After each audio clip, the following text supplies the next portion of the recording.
Poštovani ministre zdravlja i socijalne zaštite Republike Srpske, poštovani predstavnici UNICEF-a BiH na čelu sa gospodinom Markom Urselom, nauka Univerziteta u Banja Luci, profesorice Perić-Romić, profesorice Kuhalić, poštovani rukovodioci ustanova socijalne zaštite, profesori, naši gosti iz Slovenije i Hrvatske, poštovani supervizori, kuda zajednički proslavimo i uspjeh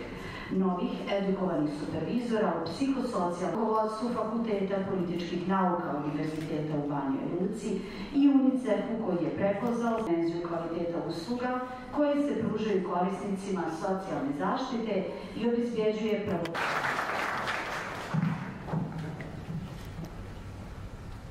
Poštovani gospodine Vise, poštovani predstavnici delegacije, uvažena koleginice Jujić, poštovani Novoistočne Bosne i Hercegovine, poštovana predsjednica Asocijacije Srpske. Uvijek mi je posebna čast kada sa svojim saradnicima učestvujem u događajima koji su za sve nazivima hroničnim umorom zaposlenih, njihovom psihološkom i emotivnom iscrpljenošću, ali i učestalom stigmatizacijom